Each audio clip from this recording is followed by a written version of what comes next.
Hello, everyone.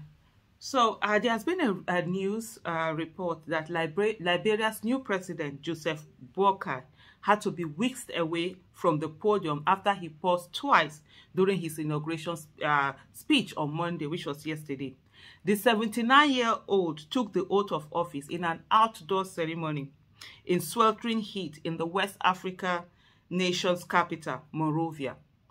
Boakai then paused during his speech as aides rushed to his side and fanned him.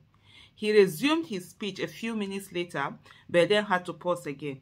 The ceremony was curtailed and aides helped him walk away from the podium. Reuters reporters at the scene said Boakai's spokesperson said he had no immediate comment. Yes, we know sickness can happen to everyone. You can feel tired. Such situation can happen to everyone. But the more age that we have, the more problematic it is. And that's the reason why, to an extent, and this is not about trying to say that as you grow older, I'm part of the old generation, I'm 50 years old, so of course, I'm not too far away from 70, and I'm not better because I'm 50 and another person is 79. But the thing is that Africans population, it's mainly a youth population, yet we continue to have old people who don't have the capacity, who don't have the physical strength, who don't have the mental strength, who don't have the emotional strength, who don't have the required skills and competence to be able to lead in today's world. Today's world is a whole lot different from yesterday's world. The technology involved a lot of things. And so it's imperative that we begin to be mindful of the fact that, look, we need to have a leadership that is younger in Africa. We need to be deliberate. And I also, coincidentally also listen to Mo Ibrahim, where he's speaking, where he's talking about the fact that it's so shameful that today Africans' leadership is this old. As far back as in the 60s, the United States of America already had a president who was in his 40s. The Obamas, Clinton, they were in their 40s when they took over the reign of office, the reign of the affairs of a nation that it's that large. Look at the trillion, how many, over 10 trillion US dollars economy. That's the US. You combine the whole of Africa together, we are not even up to 10% of what they're doing. And we keep bringing in old people that we keep going on. And when Mo Ibrahim was speaking, you watch the video shortly. I'll put in the video as soon as I'm done with the so that we'll watch it. As it's so crazy. It's something else. And so you wonder what is going on in our world. Why is this allowed to happen in Africa? We need to do something. We need to do something about this. We need to ensure that we begin to put in the best foot forward. That's what we need to do. And to be able to do that, we need to be deliberate about politics. We need to ensure what are the things that are holding younger people back. When we don't have a politics where people are the ones who are contributing to the campaign, then it's definitely those old people who have already worked their way, who have already gathered all of this money, that continue to perpetuate themselves in office. So please, let's do something. Let's do something about it. In the meantime, watch the video and see. Half of our people here are below 20 years old. Yes?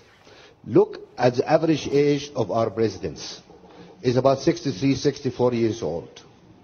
We're the only continent in the world where we have presidents at 90 years old starting new terms. I mean, you guys are crazy or what?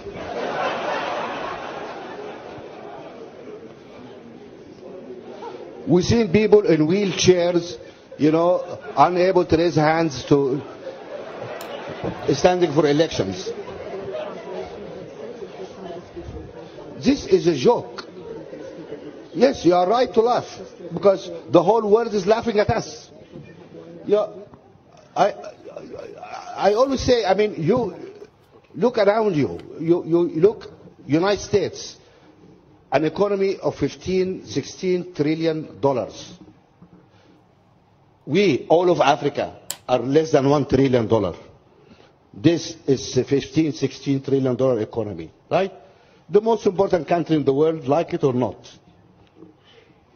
Obama, who's happy to be half African anyway, become president when he's 46, 47 years old. He's president. If Obama was in Kenya, what he will be doing now? He will be driving a bus, maybe. Yeah? You look, really, and he's not the youngest president. Clinton was younger than him. Clinton became president at 46 years old. Kennedy was 40 years old, 40 odd subsequent years old when he became president. Why these big countries, much bigger than us, entrust their economies, their nuclear weapons, their oil resources to people who are in their 40s? And we only pick up people at 90 years old to lead us. To lead us where? To the grave?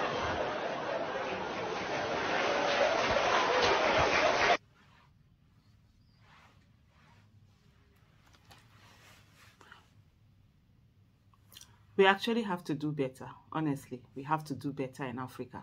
We can't continue like this. We need to be deliberate, because leadership is everything, whether we like it or not.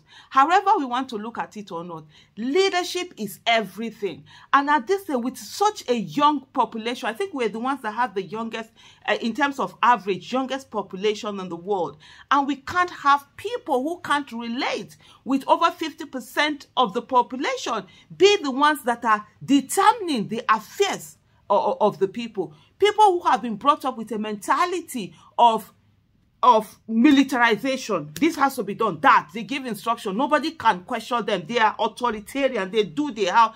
Even when they get into democracy, they don't know how to act. So we must be deliberate in ensuring that we are actually putting in the people who can decide the best for Africa and its population and for everyone. Thank you so much.